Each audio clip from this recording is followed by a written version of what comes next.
We circle back to the news after a full day of not having news. After a full day of taking things slow yesterday, we circle back to the news today, and it has a lot to do with WWE and some other news floating in there somewhere.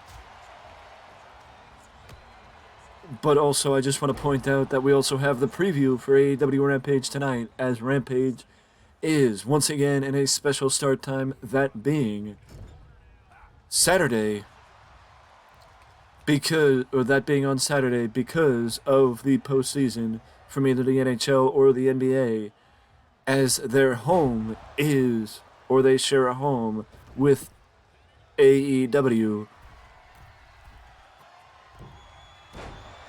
So it is something that AEW has had to deal with and will continue to deal with until both the NHL and the NBA are done with the postseason.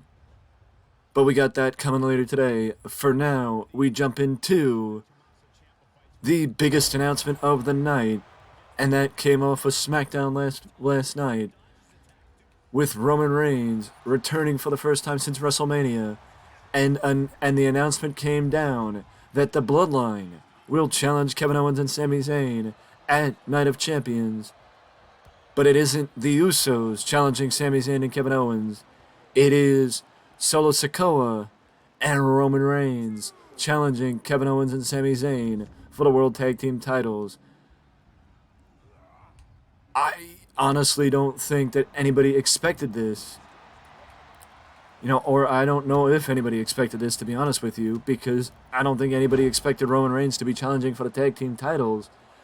But the fact of the matter is, I don't know that anybody expected Roman Reigns to be in that position, because would WWE actually consider giving Roman Reigns another set of championships for him not to defend? Because also then you have the question of, yes, Roman could keep his undefeated streak, yes, Roman could not lose, and Solo could lose, or they could win by disqualification, or whatever the case may be. But the fact of the matter is, it is still the question of Roman Reigns challenging for the tag team titles. I just don't honestly see the point in having Roman win the World Tag Team titles and taking more championship gold away from Kevin Owens and Sami Zayn, aka an actual tag team.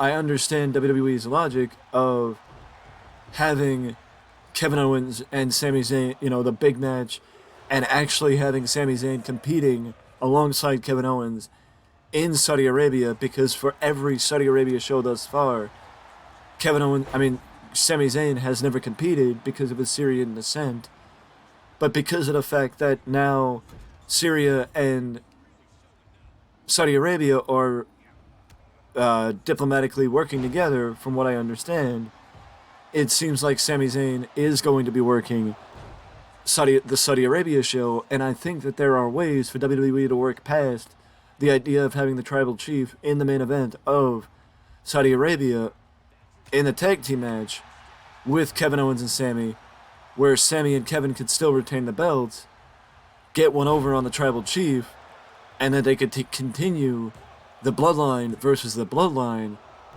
in what has been probably the more interesting shift of that feud, or the ongoing rivalry between the Bloodline.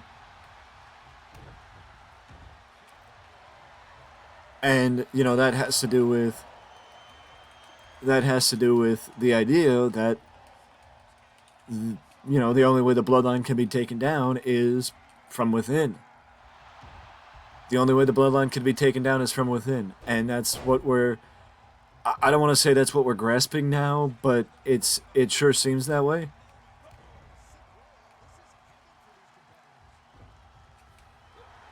It sure seems that way, that's what we're grasping at now. And honestly, with the momentum that both the Usos have, especially especially Jay, that I think that there still is a belief among fans that Jay could be the one that defeats Roman. And I will be honest with you, I don't think that those people are alone. I think those people are correct that Jay could defeat Roman.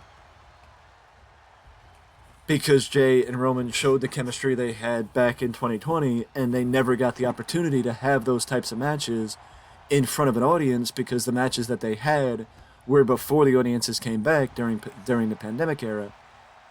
And if you want to talk about people who carried the company during the pandemic, one of the people that carried the company during the pandemic, not named Roman Reigns, was Jey Uso.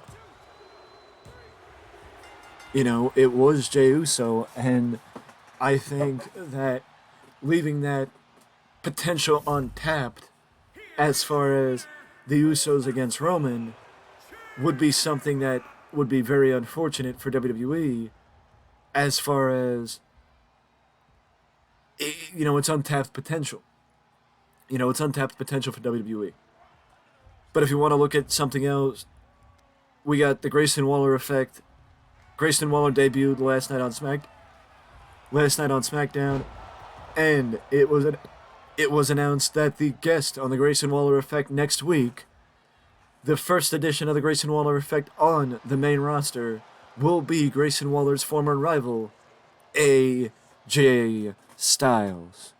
So that should be very interesting as AJ Styles won the SmackDown leg of the tournament, which means AJ Styles, Seth Rollins at Night of Champions in Jeddah, Saudi Arabia, where the winner will become the first WWE World Heavyweight Champion.